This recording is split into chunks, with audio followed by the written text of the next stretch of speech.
नमोस्तु गुरुदेव, नमोस्तु गुरुदेव, नमोस्तु गुरुदेव, नमोस्तु गुरुदेव, नमोस्तु गुरुदेव। बोलिए परम पूज्य एक साथ मुनर्षि प्रमाण सागर जी मुनि महाराज की।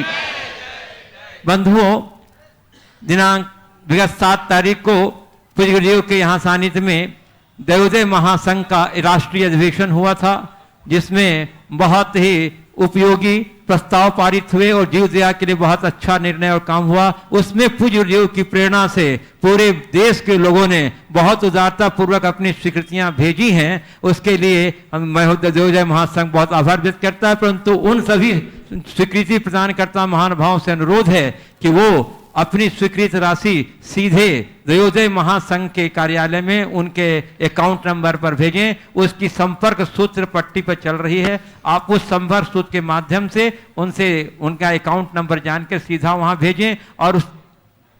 और उसमें 80G के आप जो सीधा रकम भेजेंगे उसमें आयकर की धारा 80G के अंतर्गत आपको कर छूट का भी लाभ मिलेगा। इसलिए आप सीधा कार्यालय वहां दैवोदय संघ से संपर्क करके नंबर प्राप्त करके वहां भेजें। उसकी सूचना आप यहां धर्म प्रभावना समिति रतलाम को भी दें ताकि क्रॉस एंट्री किया जा सके। बंधुओं, और आज भी मेरे पास बहुत सारी स्वीकृतियां आई हैं, मैं उन सबों के प्रति आभार व्यक्त करता घोषणा करता हूं। श्रीमती अनीता जी, धर्मपत्नी श्री राकेश जी पिपरिया रहली सागर, श्री स्वर्गीय देवेंद्र जी पाटनी, मनीष जी भानु कुमार जी पाटनी सिलीगुड़ी वेस्ट बंगाल 11,000 रुपए की राशि दी है। श्रीमती सरोज प्रकाश चीजन जी मऊ इंदौर, इन्होंने भी 11,000 दैवोदय महासंघ के लिए। विनय कुमार जैन, आशीष जैन गांधीनगर दिल्ली 11,000 रुपया। जयमाला जैन गांधीनगर दिल्ली 11,000 रुपया। अशोक कुमार जैन उदयपुर, इन्होंने भी 11,000 रुपया दिया है। श्रीमती प्रमोद जैन सरप्री बिहार दिल्ली 11,000 रुपया दिया है। श्री मनीष कुमार जी आशीष कुमार जी अजमेरा गया बिहार, इन्होंने 11,000। श्री पदम चंद जी अजमेरा गया बिहार 11,000। स्नेह लता जैन ग्रीन पार्क दिल्ली 11,000। कमलेश जी नीलम जी पापड़ीवाल रतनाम 11,000। श्रीमती पुष्पा मूलचंद जी जैन रतनाम 11,000। Professor NK Jain रतनाम 11,000। और गुप्त दान जयपुर के मां से प्राप्त हुआ है 11,000। सभी के प्रति बहुत बहुत धन्यवाद। और अब मैं गुरुदेव की आज्ञा से कुछ ऑनलाइन जिज्ञासाओं के साथ आगे बढ़ रहा हूं। गुरुदेव सोनिया जैन यूपी से पूछ रही हैं, गुरुदेव इस जीवन में भौतिक सुख के लिए लोग कितना कुछ करते हैं और करते हैं तो करते ही जाते हैं, रुकते नहीं, थकते नहीं, लेकिन आध्यात्मिक सुख के लिए लोग करना तो बहुत कुछ करते हैं पर करते करते रुक जाते हैं, ऐसा क्यों? देखिए, मनुष्य की जिधर ज़्यादा रुचि होती है प्रयास भी उधर अधिक होता है। जितनी अधिक भौतिक सुखों की आकांक्षा रुचि है उतनी आत्मिक सुख के प्रति नहीं। जिनके हृदय में पारमार्थिक सुख के प्रति रुचि जगती है उनका सारा प्रयास और पुरुषार्थ उधर बढ़ जाता है। तो अगर आप चाहते हैं कि मेरी भौतिक आकांक्षाएं कम हो और मैं अपने आप को आध्यात्मिक क्षेत्र में आगे बढ़ाऊं, तो उसके लिए सबसे पहली आवश्यकता है वैसी रुचि जगने की। और आध्यात्मिक रुचि तभी जगेगी जब आप अपनी आत्मा को पहचानोगे। आत्मा की अमरता और शरीर की नश्वरता को जानने के बाद ही कोई व्यक्ति अध्यात्म के क्षेत्र में पदार्पण कर सकता है। तो उस रुचि को उत्तरोत्तर वृद्धिंगत कीजिए, वैसा जानने का प्रयास कीजिए। जितना जितना आप अपनी रुचि बढ़ाएंगे आपके प्रयास भी उतने उतने बढ़ेंगे। सत्संग, स्वाध्याय और स्वात्मचिंतन हमारी आध्यात्मिक रुचि को बढ़ाने में बड़ा अच्छा कारगर निमित्त है, इनका आप प्रयोग करें। पूज्य गुरुदेव इंजीनियर दीपक जैन सिरौंज MP से पूछ रहे हैं, गुरुवर गांधी जी के शब्दों में मेरा दृढ़ विश्वास है कि सृष्टि में सिर्फ सत्य की ही सत्ता रहेगी। अगर मुझे अहिंसा और सत्य में से एक को चुनना पड़े तो मैं सत्य को ही चुनूंगा। गुरुवर आपके मार्गदर्शन की आवश्यकता है। सकल जैन समाज सिरौंज का नमस्कार। देखिए, अहिंसा और सत्य दोनों एक दूसरे से अलग नहीं है, दोनों एक के रूप हैं। मैं कहूँगा अहिंसा अगर फूल है तो सत्य उसकी सुर्खी, दोनों एक दूसरे के पूरक हैं। वस्तुतः सत्य भी अहिंसा के लिए है और अहिंसा सत्यमय है। सत्य हमारे जीवन का शाश्वत तत्व है। इसलिए आपने अगर कहा कि दोनों में चुनना हो तो मैं एक को चुनूंगा, तो मैं कहता हूँ जहाँ सत्य है वहीं अहिंसा है। असत्य अपने आप में एक हिंसा है। इसलिए हम अगर सत्य को चुन रहे हैं तो प्रकारांतर से अहिंसा को ही चुन रहे हैं। पूज्य गुरुदेव आकाश धमसिया म्यूनिच जर्मनी से पूछ रहे हैं, देश में सिर्फ एक धर्म के लोग रहें वो अच्छा कि बहुत प्रकार के धर्म के लोग रहें वो अच्छा। मैं आपसे सवाल करता हूँ, कोई एक फूल के माला लेकर के चले वो अच्छा, या अनेक फूलों का गुलदस्ता रखें वो अच्छा? बोलो, किस में सुंदरता ज़्यादा है, गुलदस्ता में या एक फूल की माला में? हाँ, बस विविधता में ही सौंदर्य है। सब एक धर्म के हो जाए तो कोई मतलब नहीं, लेकिन इतना मैं कहूँगा, अलग अलग धर्म रहे कोई एतराज नहीं, पर हम एक दूसरे के धर्म पर आक्षेप और आरोप करने की प्रवृत्ति से अपने आप को बचाएं, धर्म के नाम से लड़ने से बचें। हम गुलदस्ता बने, अलग अलग फूल का वजूद न रखें। पूज्य गुरुदेव, अनिल मेहता उदयपुर से पूछ रहे हैं, पागल व्यक्ति तो स्माइल देकर भूल जाता है, लेकिन समझदार व्यक्ति उस पागल की हंसी को याद करके जिया करता है, तो समझदार कौन व कैसे हुआ तथा पागलों की हरकत व हंसी इंसान के मन की गहराई तक क्यों छू जाती है? पागल व्यक्ति तो स्माइल करके भूल जाता है, और समझदार व्यक्ति क्या लिखा है? उस पागल की हंसी को याद करके जिया करता है, तो समझदार कौन व कैसे हुआ? मैं इसे एक लाइन और बोलता हूँ, थोड़ा जोड़ता हूँ। पागल स्माइल करके भूल जाता है, और समझदार की स्माइल से लोग पागल हो जाते हैं। काश हम समझ करके स्माइल दें, जहाँ ज़रूरत है वहाँ स्माइल दें। अगर आप पागल की स्माइल को याद करके अपना जीवन जीते हैं तो ये भी आपके लिए बड़ी उपलब्धि है। पागल की हरकतें देखें, मान अपमान कुछ भी हो, स्माइल देता है तो स्माइल ही देता है। हमारे जीवन में वो प्रवृत्ति आ जाए कि हर क्षण हम स्माइल देते रहे, स्माइल में जिए, तो जीवन का रस और आनंद ही कुछ होगा। तो मैं आपसे ये कहूँगा, हमेशा मुस्कुराइए, हमेशा अपने चेहरे पर ऐसी स्माइल रखिए कि कोई भी आपको देखे वो आपका कायल हो जाए। गुरुवर अरविंद जैन पुणे से पूछ रहे हैं, मेरा प्रश्न अचौर्य व्रत से संबंधित है। आजकल कोई प्रत्यक्ष चोरी भले ही न करे, परंतु ये देखा जाता है कि ऑफिस में किसी और के काम को अपने नाम से दिखाया जाता है। घर में लोग कंप्यूटर पर पायरेटेड पिक्चर डाउनलोड करके देखते हैं, लैपटॉप में पायरेटेड सॉफ्टवेयर काम में लेते हैं, कॉलेज जाने वाले बच्चे ओरिजिनल किताब की जेरोक्स कराते हैं। क्या यह सब चोरी मानी जाएगी और आचौर्यान व्रत के अनुसार दोष लगेगा? स्पष्टतया चोरी है, बिना दी हुई चीज को लेना चोरी है। हाँ, जो औरों के लिए सहज उपलब्ध है उन्हें लेने में कोई दोष नहीं, जिसके लिए डाउनलोड करने का आपके पास ऑप्शन है आप उसे ले सकते हैं, पर जो निषिद्ध है अगर आप उसका शुल्क चुकाए बिना लेते हैं, उसका उपयोग करते हैं, चोरी है। चीज़ों की चोरी के साथ काम चोरी भी एक चोरी है, उससे भी बचना चाहिए। बहुत लोग काम चोर होते हैं, और दूसरों को श्रेय न देकर क्रेडिट अपने ले लेना, ये भी एक बड़ी चोरी है। हमारे शास्त्रों में इसे निन्नह कहा है, इससे तीव्र ज्ञानावरण कर्म का बंध होता है। हमें ऐसी प्रवृत्तियों से बचना चाहिए, कंसीलमेंट है, इससे बचिए। अंतिम ऑनलाइन प्रश्न गुरुदेव, दीक्षा जैन थरोट सिंगोली मध्य प्रदेश से पूछ रहे हैं, past is waste paper, present is a newspaper, future is a question paper. फिर भी गुरुवर हम लोग प्रेजेंट की खुशियों को छोड़ के पास्ट और फ्यूचर के बारे में सोचकर परेशान होते हैं, तो गुरुवर हमें ऐसा क्या करें कि हमारी लाइफ टिश्यू पेपर बनने से बच जाए? बहुत सुंदर। Past is a best paper, present is news paper और फ्यूचर इज क्वेश्चन पेपर। हम ऐसा कैसा जीवन जिए कि हमारा जीवन टिश्यू पेपर बनने से बचे। प्रेजेंट की खुशियों को छोड़ के पास्ट और फ्यूचर के बारे में सोचकर परेशान होते हैं, तो हम क्या करें कि मेरा लाइफ? इसका एक ही उपाय है, अगर आपका वेस्ट पेपर है उसको डस्टबिन में डाल दो,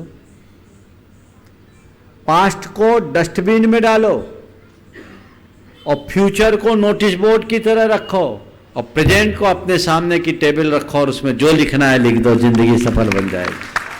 फिर आपको टिश्यू पेपर बनने की जरूरत नहीं पड़ेगी। अतीत के अनुभवों का लाभ उठाएं,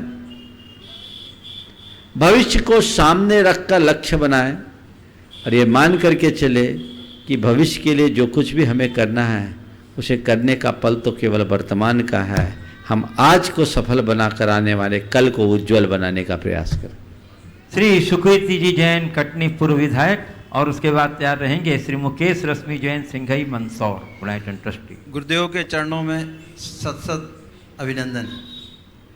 गुरुदेव, अभी आपने कहा कि भारत में जो संस्कृतियां हैं ये एक गुलदस्ता है फूलों का, इसी में आनंद है। गुरुदेव, भारत की संस्कृतियों में जहाँ त्याग है, अहिंसा है, वहाँ शौर्य भी है। आज भारतवर्ष में हमारी अहिंसा का नुकसान भी ये होता है कि हमारे तीर्थ क्षेत्र पर हमले हो रहे हैं, हमारे गुरुजनों को चोट पहुंचाई जा रही है। ऐसी स्थिति में जैन समाज के जो लोग राजनीति में रहने वाले लोग हैं उनके लिए आपका क्या संदेश है, और जैन समाज के लिए उन राजनीतिज्ञों को कैसी मदद की जाना चाहिए? गुरुदेव, उसमें आपका जो मार्गदर्शन हमें प्रदान करें। देखिए, वर्तमान की जो व्यवस्थाएं हैं, सारी व्यवस्था शासन और प्रशासन दो के हाथ चलती है। प्रशासन में लोग अपनी प्रतिभा के तहत जाते हैं, लेकिन प्रशासन पर भी शासन का अंकुश होता है। हम कुछ भी काम करना चाहें तो हमें शासन और प्रशासन का आधार लेना पड़ेगा।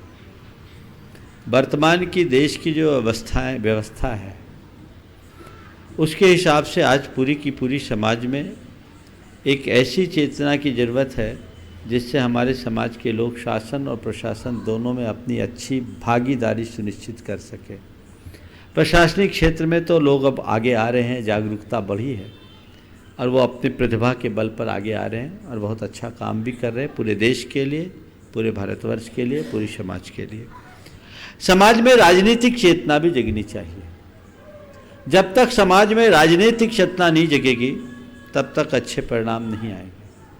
लोग कहते हैं जैनी थोड़े हैं, लेकिन मैं ये कहता हूँ जैन समाज इतनी प्रबुद्ध समाज है, अगर जैनों में राजनीतिक चेतना जग जाए तो पूरे के पूरे देश की राजनीतिक स्थिति में बहुत बड़ा परिवर्तन लाने की क्षमता भी जैनों में है।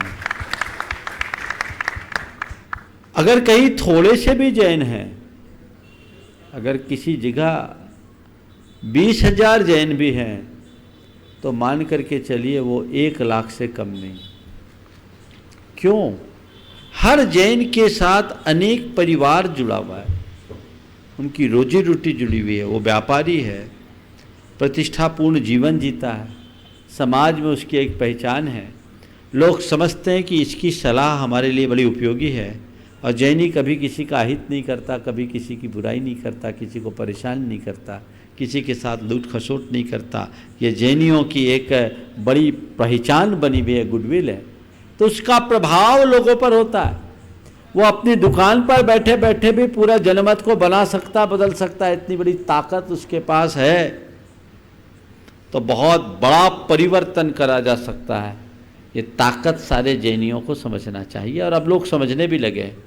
एक समय था जब जैन समाज के लोग राजनीति में उतना रस नहीं लेते थे, लेकिन अब बहुत तेज़ी से, चूँकि एक ऐसी व्यवस्थाएं आ गई, बिना राजनीतिक अप्रोच बनाए और राजनीति में अपनी पैठ बनाए हम समाज को आगे नहीं ले सकते, धर्मायतनों को आगे नहीं ले सकते। आजकल तो जो भी राजनीति में बैठे हुए लोग हैं, जितनी भी राजनीतिक पार्टियां हैं, चाहे जब चाहे जैसे निर्णय हो जाते हैं और निर्णयों को समाज पर थोप दिया जाता है, हम लोग उसके शिकार हो जाते हैं। तो हमें अपना मौलिक अधिकार है उसका प्रयोग करना चाहिए। और इस बार तो मैं जैन समाज से कहूँगा, पूरे देश भर में जहाँ भी है अपनी राजनीतिक चेतना को जगाइए, उसका पूरा उपयोग कीजिए। आपके पास बहुत बड़ी ताकत है।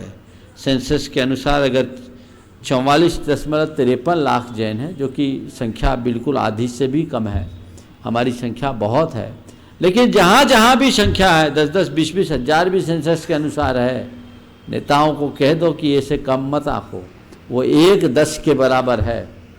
अब वो 10-1 बराबर होगा। बस समाज चेतना जागृत रखे और जागरूकता का प्रयोग करे, ताकि कल तुम, आज जैनियों के साथ यही होता, चंदा भी देते और गालियाँ भी जैनी सबसे ज़्यादा खाते हैं। अब कह दे जैनी अब गाली सुनने का आदत छोड़ दिया है, अब कोई की गाली नहीं सुनेगा, सहयोग देगा और अपना हक भी लेगा। और उसके लिए जैनियों को आगे आना होगा। बहुत चंदा देते हो तुम लोग और गालियां भी सबसे पहले तुम्हें मिलती, क्यों गाली खाओगे? हमने जब किसी को गाली दी नहीं तो गाली सुनना क्यों? ये जागरूकता अंदर आनी चाहिए। ताकि हम देश और प्रदेश में एक अच्छा वातावरण बना सकें।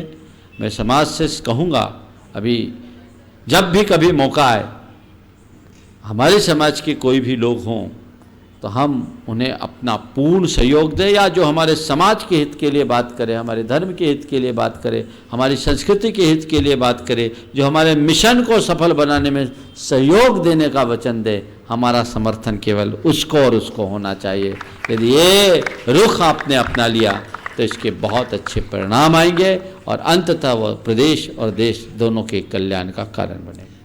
श्री मुकेश रश्मि जैन सिंघई मंदसौर गुणायतन ट्रस्टी, इस बात से आ रहेंगे श्री वी.के. जैन इंदौर गुणायतन ट्रस्टी।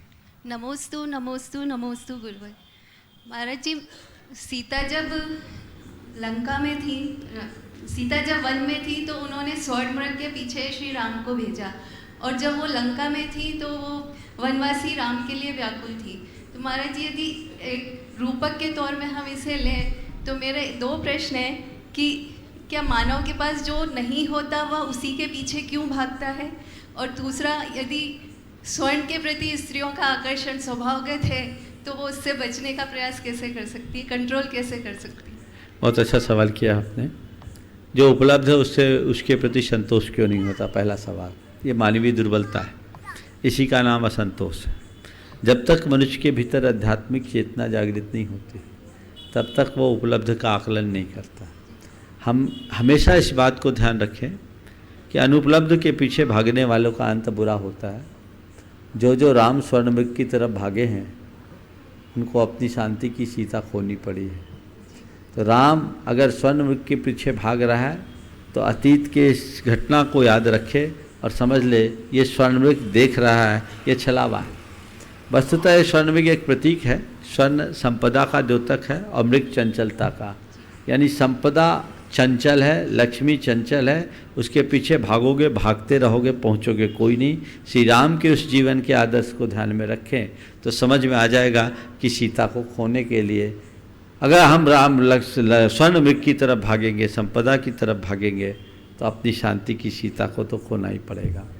दूसरा सवाल, स्वर्ण के प्रति स्त्रियों का आकर्षण ज़्यादा रहता है, वो अपने आप को कैसे बचाए? कोई दिक्कत नहीं है। अगर उसका राम कभी भाग भी जाए तो वो लक्ष्मण रेखा का ख्याल रखे। अगर आज की सीताएं अपनी लक्ष्मण रेखा के भीतर रहे तो उनका राम भागेगा भी तो उनको कोई खतरा नहीं।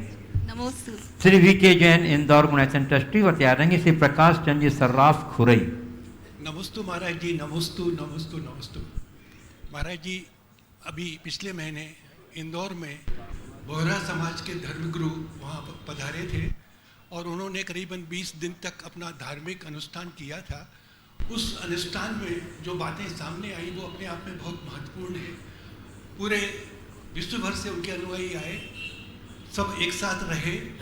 उनकी निष्ठा, समर्पण और भाईचारा देख के मुझे ऐसा लगा कि आज भगवान महावीर स्वामी के जिन शासन में हम जैन जो रह रहे हैं, जो सत्य, अहिंसा, जीव दया, अनेकांतवाद, स्वादवाद के अनुयायी हैं, हम आपस में अपना मतैक्य क्यों नहीं दूर कर सकते हैं? महाराज जी, आपने एक बात बहुत अच्छी कही अभी कि जैन समाज का एक व्यक्ति 20 के बराबर है, किंतु जब तक हम अपने आपस के इस अंतर को नहीं टाल पाएंगे, और मैं ऐसा मानता हूँ आज के समय सबसे बड़ी ज़रूरत हमारी एक यही है कि हम एक हो जाएं, और यह कैसे हो सके, संभव हो सके महाराज जी, इसकी प्रेरणा आपसे चाहेंगे। देखिए, सबसे बड़ी बात यह है कि जैनी लोग बुद्धिजीवी हैं और बुद्धिजीवियों को एक करना थोड़ा कठिन होता है। मैं आपसे कहूँगा कि बुद्धिजीवी होना अच्छी बात है, इसे आप अपने जीवन का वैशिष्ट्य बनाएं, इसे दुर्बलता न बनाएं। अपनी बुद्धि का प्रयोग वहाँ करें जहाँ उसकी आवश्यकता है। जब धर्म, संस्कृति और समाज की बात हो तो हमें अपनी सारी बुद्धि को एक तरफ रखकर उसकी एकता और अखंडता को बनाए रखने में ही अपनी बुद्धिमत्ता समझना चाहिए। व्यक्तिगत जब हम अहंकार को गौण करेंगे तभी कुछ हासिल कर पाएंगे। जो लोग अपने व्यक्तिगत अहम की पुष्टि करने में लगे रहते हैं वे जीवन में कभी सफल नहीं होते। तो हम अपने व्यक्तिगत अहम को गौण करके चलना शुरू करें। आपने जिस समुदाय की बात की, उनके एक गुरु हैं और सब उनके पीछे चलते हैं। जैन समाज में जिस दिन पूरी समाज किसी एक गुरु को अपना आदर्श मान करके चलने लगेगी तो ऐसी स्थिति बन जाएगी। हमारे भाग्य से आज हमारे बीच आदर्श गुरु हैं। किसी एक को तो मानो, किसी एक की तो मानो। एक को मानने वाले तो फिर भी मिल जाते हैं, लेकिन एक की मानने वाले नहीं हैं। हमें आज इसकी बहुत ज़रूरत है।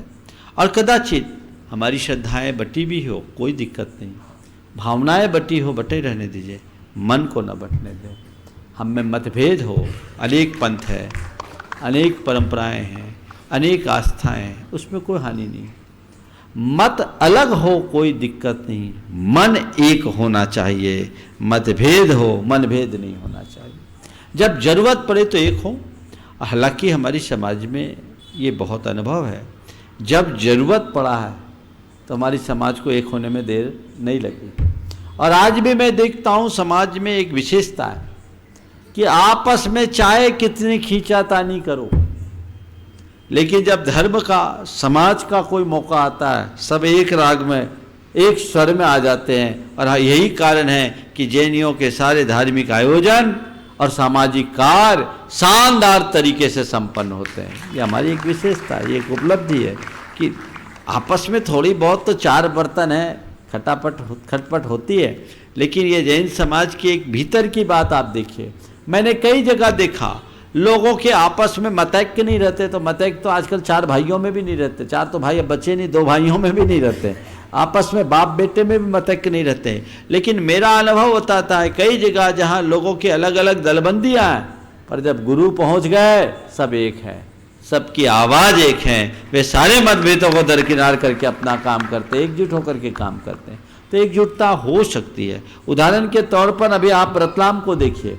रतलाम में हमारे समाज के कई धड़े हैं, धड़े माने पंचायतें हैं, अलग अलग व्यवस्थाएं हैं, वर्षों से चली आ रही है ऐसी व्यवस्थाएं, लेकिन आज की तारीख में पूरी समाज एक है। अगर उन धड़ों को देखेंगे तो लोग कहेंगे यहाँ की समाज बटी है, क्योंकि जो जिस मंदिर से जुड़ा उसकी भावना वहाँ से जुड़ी है, उसकी सारी व्यवस्था वहाँ से जुड़ी है, लेकिन अलग अलग होकर के भी सब एक हैं। हम तो ये चाहते हैं, एक छत्ते में 8 कमान या 12 कमान या 16 कमान होते हैं।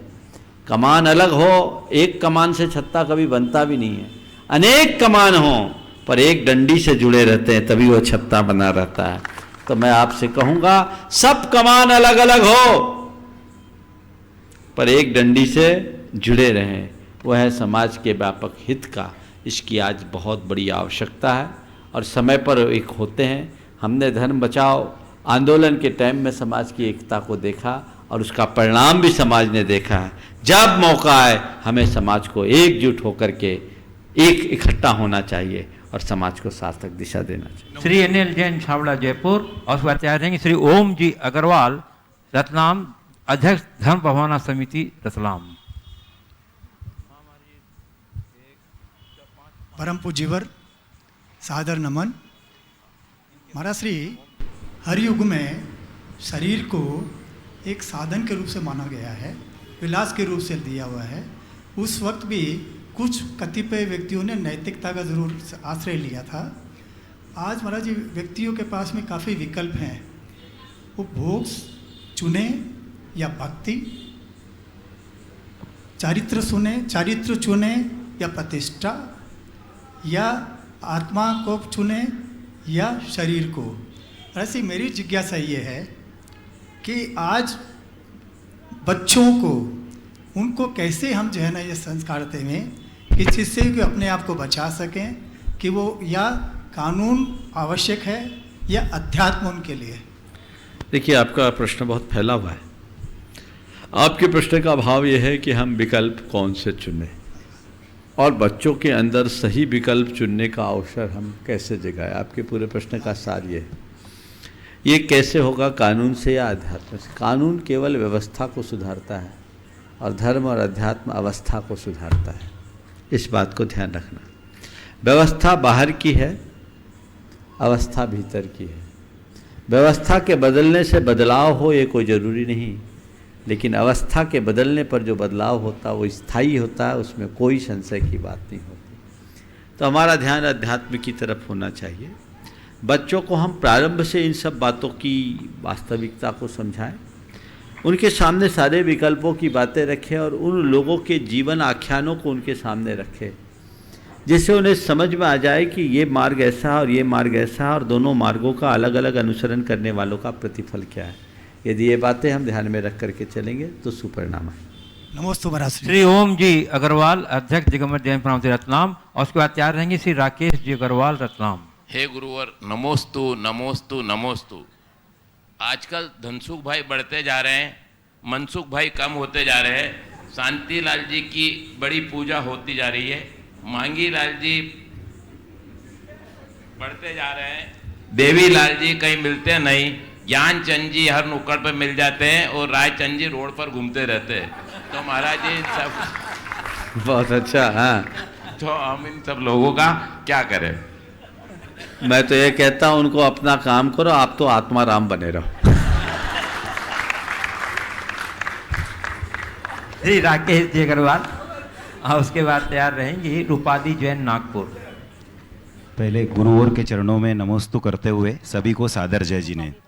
आप सभी ने संस्कार शिविर को बहुत अच्छे से आकर बनाया।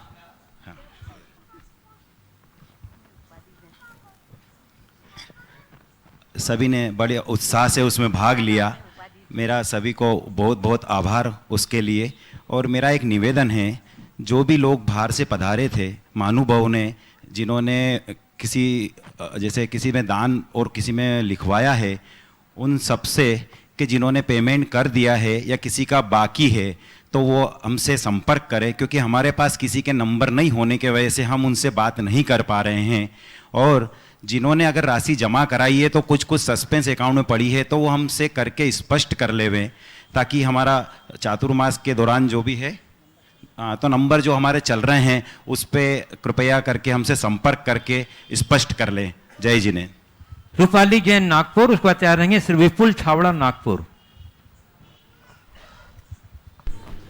दीजिए विपुल। विपुल जी नहीं, हाँ दो।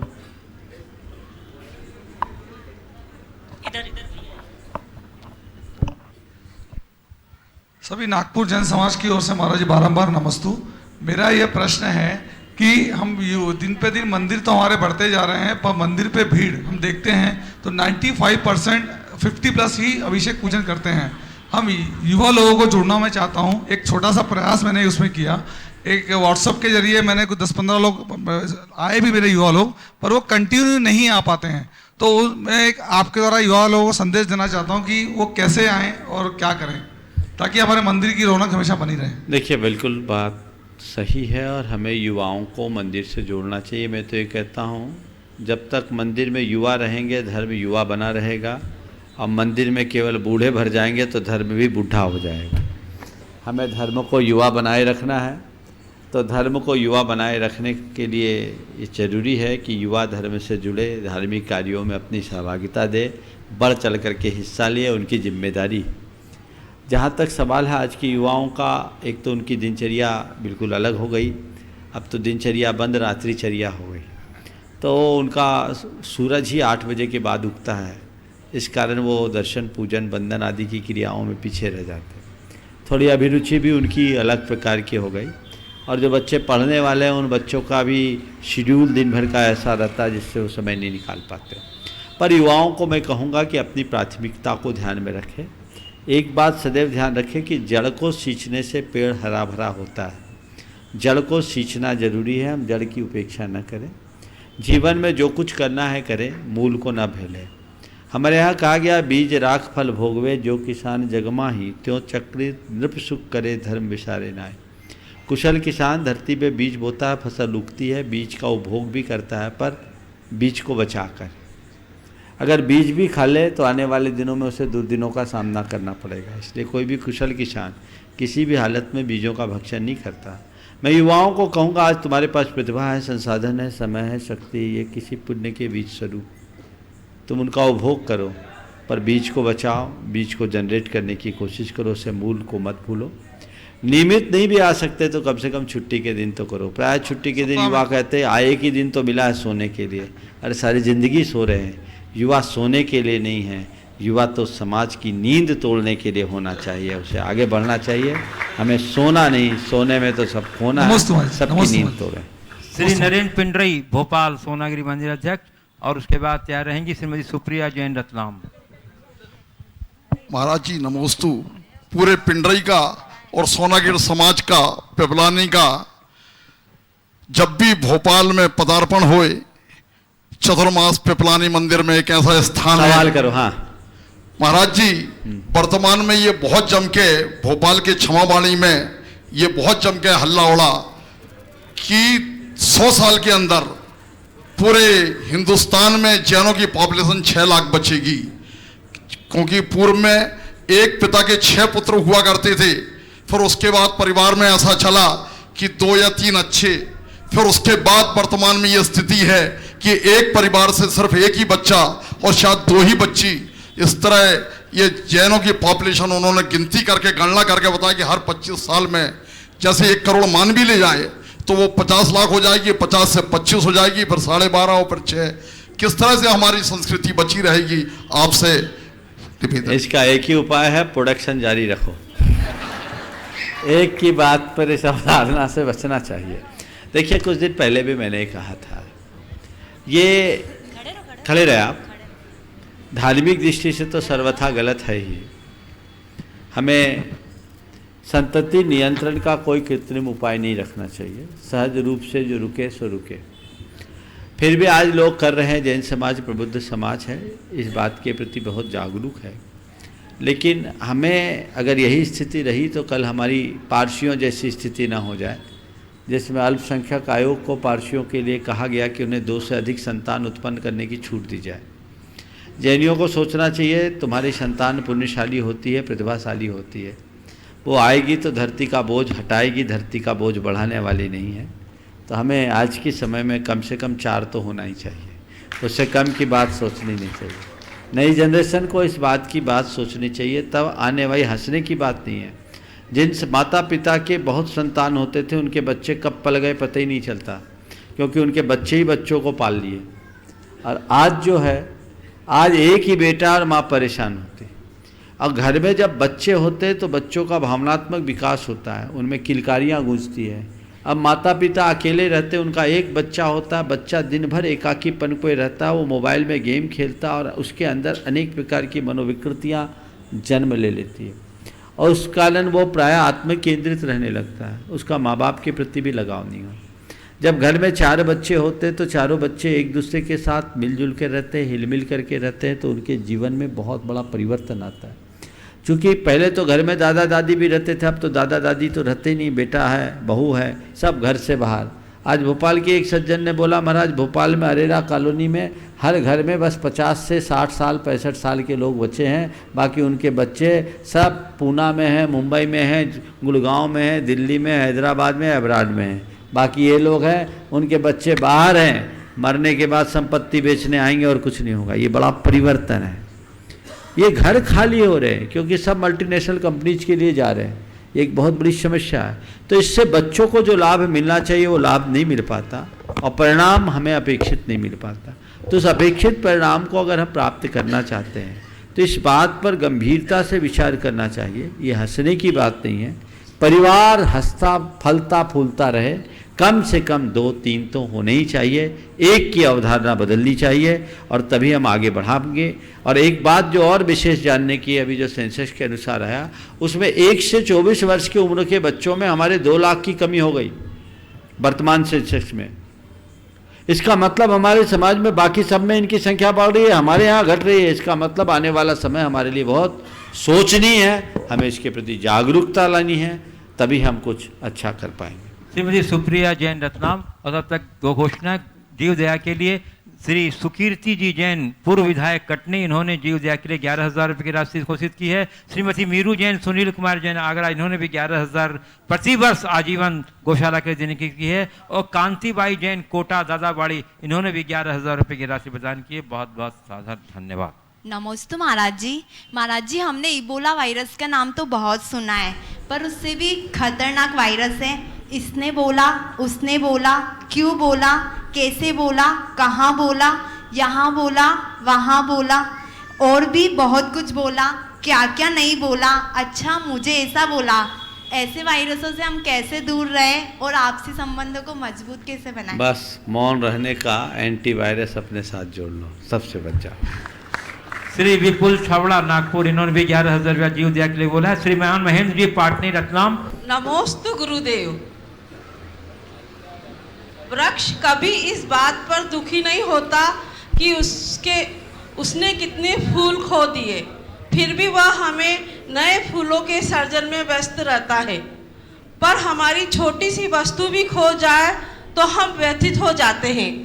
उस स्थिति में हम ऐसा क्या करें कि मन भी व्यथित ना हो और जीवन की सार्थकता भी बनी रहे? अनेक फूल और कलियों को खोने के बाद भी वृक्ष व्यथित केवल इसलिए नहीं होता क्योंकि वो जड़ से जुड़ा है और उसे अपने जड़ पर भरोसा है। मनुष्य इसलिए व्यथित हो जाता है कि उसे अपने जड़ का पता नहीं और जड़ से भरोसा नहीं। यदि हम अपने जीवन के जड़ से जुड़ जाए, जीवन की व्यवस्थाओं को ठीक तरीके से समझ लें, तो हमारे साथ ऐसी कोई दुविधा नहीं हो। नमोस्तु। चार्ली गदिया भीलवाड़ा, उसके बाद तैयार रहेंगे श्रीमती कुसुम लता जैन रतलाम। बोलो। हाँ, हेलो। नमोस्तु महाराज जी, नमोस्तु महाराज जी, नमोस्तु महाराज जी। महाराज जी मेरी शंका है, जैसे हैं वैसे रहिए, क्योंकि ओरिजिनल की कीमत फोटोकॉपी से ज्यादा होती है। महाराज जी मेरी शंका है, आजकल सभी लोग दूसरों की कॉपी करते हैं।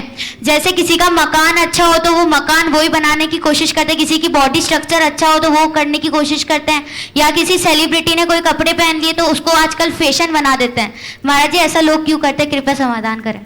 देखो, जिनकी अपनी पहचान नहीं होती वो दूसरों की नकल करते हैं, और जो खुद की पहचान बना लेते हैं लोग उनकी नकल करते हैं। ये हमारी दुर्बलता है। आजकल ऐसा फैशन चल पड़ा है दूसरों को देखने का।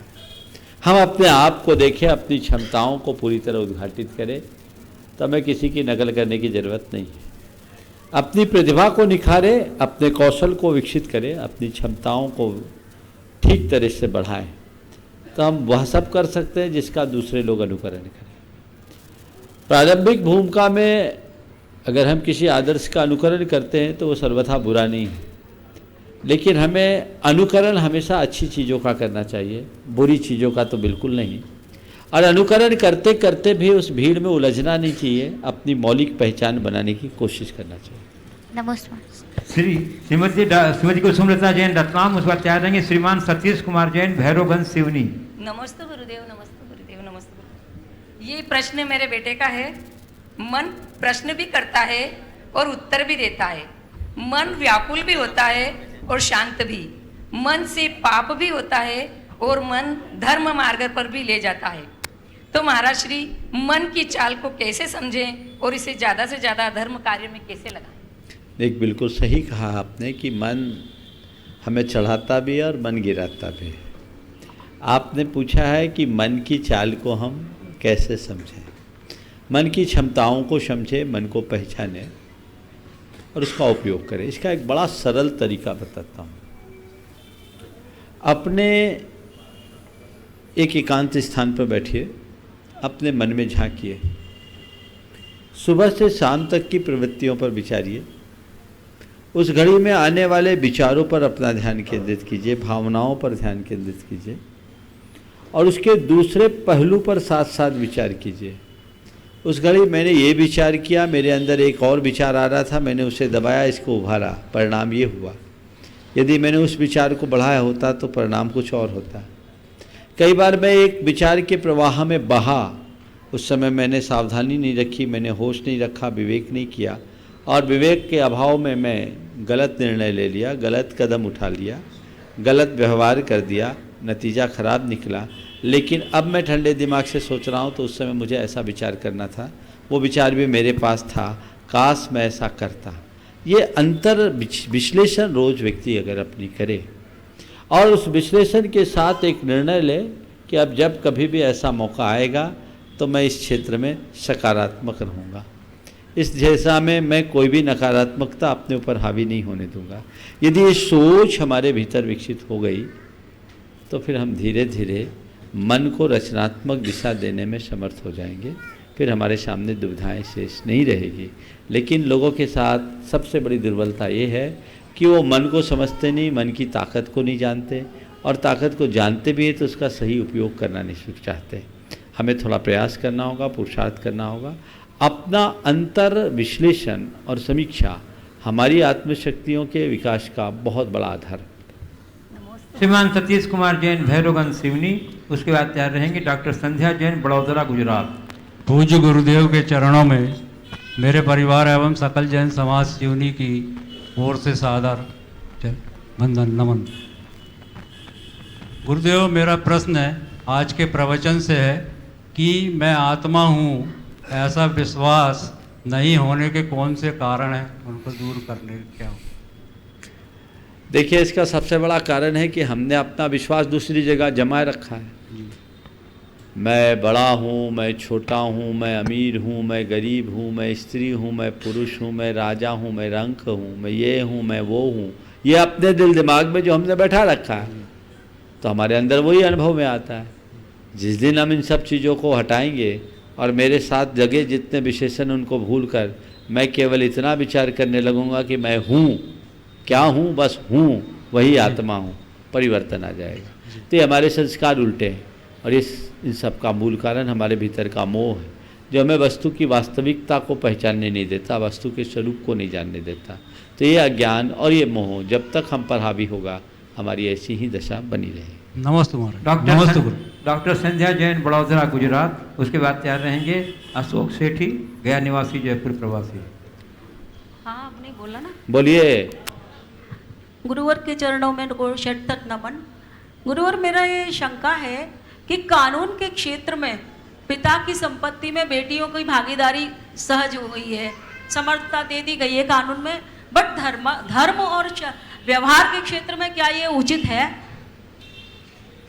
देखिए, हमारे धर्मशास्त्रों के हिसाब से अगर विचार किया जाए तो जैन शास्त्रों में भी बेटी को हकदार कहा है, उसमें कोई निषेध नहीं है। लेकिन व्यवहार की दृष्टि से बेटियों को इस पर विचार करना चाहिए। यदि उसका घर अच्छे से बस गया है और पूरी तरह सक्षम है, तो उसे अपने पिता के धन का व्यामोह नहीं करना चाहिए। ज़्यादातर ऐसा होता ही है।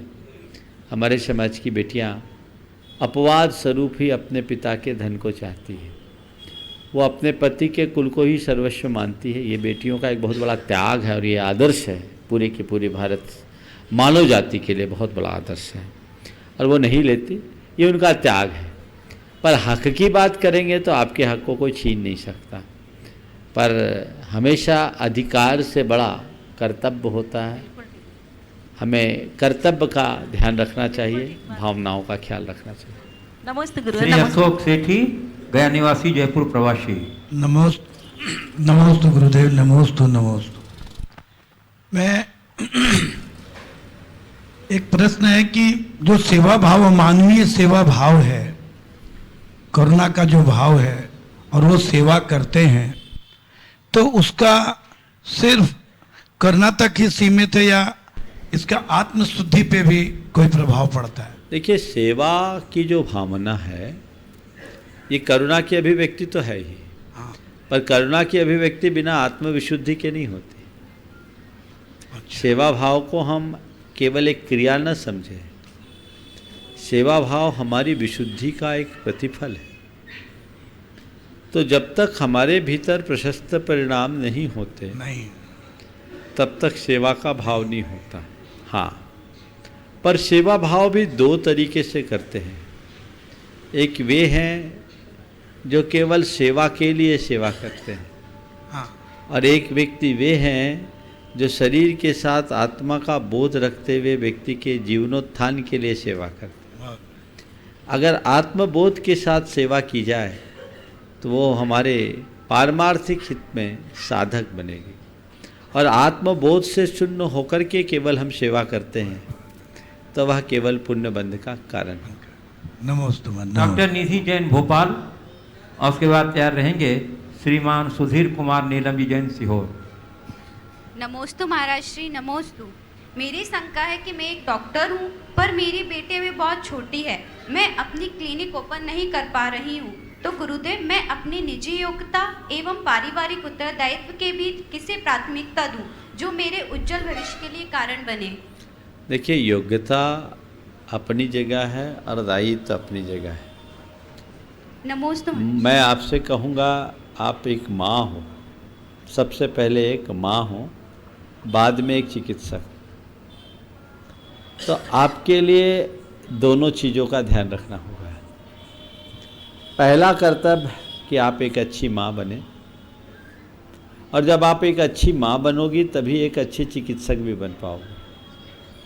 यदि आप एक अच्छी माँ बने बिना केवल अपने प्रोफेशनल लाइफ पर ध्यान दोगे तो आने वाले बच्चों के लिए आप उनके भविष्य के साथ खिलवाड़ करोगे। ये अच्छी बात नहीं है। योग्यता मनुष्य की कहीं नष्ट नहीं होती।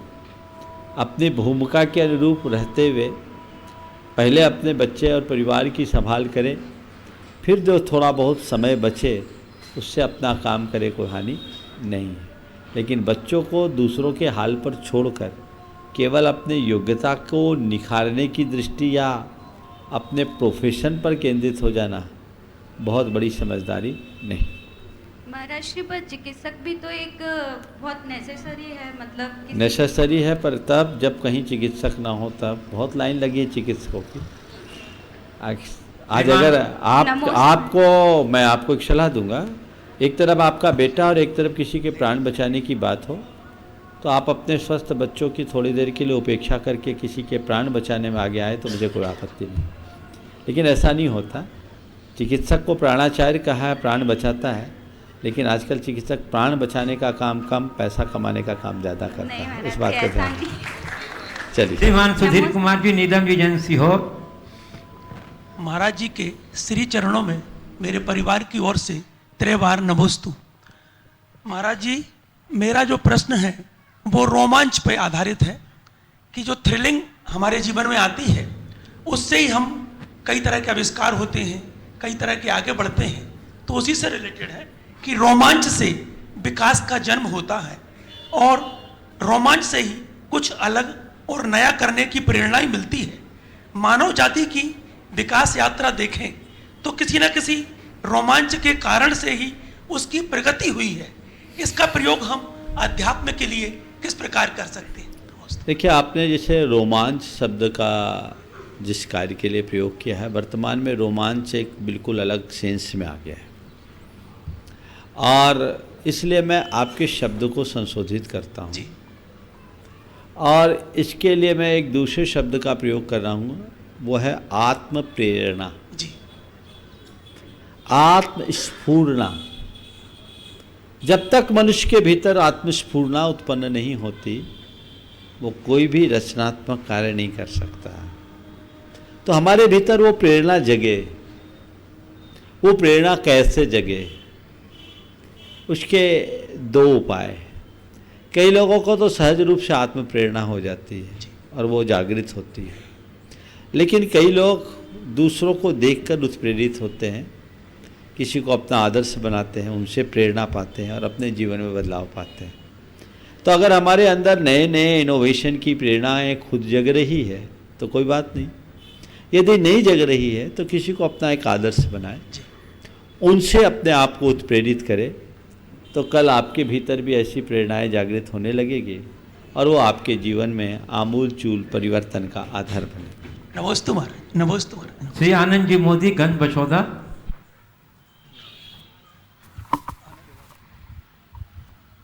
हेलो, महाराज जी के चरणों में त्रैवार नमोस्तु। इनके बाद तैयार रहेंगे सुकीर्ति जैन कटनी। महाराज जी, मैं करीब हर वर्ष आपके चरणों में दर्शन करने आता हूँ। जब तो आप बहुत दूर थे, अब आप मध्य प्रदेश की सीमा में आ गए हो, तो आपसे निवेदन है कि गंज बसौदा आपका पदार्पण अवश्य हो। इस मन से मैं आपसे स्वीकृति चाहता हूँ। और महाराज जी, पदों पर रहकर जो लोग संविधान का पालन नहीं करते या अपने मन से जो अपने मन की चलाते हैं, समाज में विकृति फैलाते हैं, इनमें क्या उनको दोष लगता होगा या ऐसा उनको करना चाहिए, या उनका क्या दायित्व है पद पे रहने के बाद? दायित्व क्या है? देखिए, एक ही वाक्य में कहूँगा कि किसी भी सामाजिक संस्थान की कोई भी जिम्मेदारी यदि आपको मिलती है तो उस जिम्मेदारी को आप सेवा भाव से करें उसे सत्ता का अधिष्ठान न माने। सेवा के आयतन को जब सत्ता का अधिष्ठान बना लिया जाता है तो लोग उससे अपनी अहम पुष्टि की कोशिश करना शुरू कर लेते हैं, और इस कोशिश का दुष्परिणाम ये निकलता है कि धीरे धीरे अनेक प्रकार की विकृतियां जन्म लेने लगती है। लोग अपने तरीके से काम करने लगते हैं, परिणाम बिगड़ते हैं। आपने पूछा, जो लोग संविधान की मूल भावनाओं को छोड़कर अपना मनमाना काम करते हैं उनके लिए क्या होता है? ये विशुद्धतया अपराध है, पाप नहीं अपराध है। जब कोई व्यक्ति किसी संस्था से संबद्ध होता है तो संकल्प लेता है कि मैं अपने कर्तव्यों का और दायित्व का दृढ़तापूर्वक निर्वाह करूंगा और इस संस्था के हितों का ख्याल रखूंगा, इस संस्था के मूल भावनाओं के अनुरूप कार्य करूंगा, ये बोलता है। लेकिन जब ऐसी बात होती है और उसके विरुद्ध काम करा तो ये तो कमिटमेंट के अगेंस्ट गया। हमारा उद्देश्य जो भी किसी संस्था से जुड़ा है तो उसकी संस्था के निर्माताओं की मूल भावनाओं का ख्याल रखना चाहिए, संस्था के संविधान का ख्याल रखना चाहिए। हाँ, कभी कभी कुछ कार्य ऐसे होते हैं जिसमें छोटे मोटे निर्णय प्रक्रिया से हट कर के करने पड़ते हैं, लेकिन बाद में उसकी पूर्ति कर ली जाती है। कई ऐसे डिसीजन होते हैं कार्यकर्ताओं को जो तुरंत में लेना जरूरी होता है, वो संस्था के हित के लिए आवश्यक होता है, उसके लिए फॉर्मेलिटी करे तब तक अवसर हाथ से निकलने की संभावना रहती है। तो कोई बात नहीं, अगर ऐसा हो भी तो हम उसको यथासंभव जितनी जल्दी हो सके वापस उसकी जो हमारी कागजी कार्रवाई उसे पूरा कर ले तो काम होगा, तो इससे बड़ा अच्छा परिणाम होगा। इस प्रकार आज के इस सत्र को परम पूज्य गुरुदेव के चरणों में नमन अर्पित करते हुए यहीं पर विराम दे रहा हूँ। बोलिए परम पूज्य आचार्य गुरुवर श्री विद्यासागर जी में।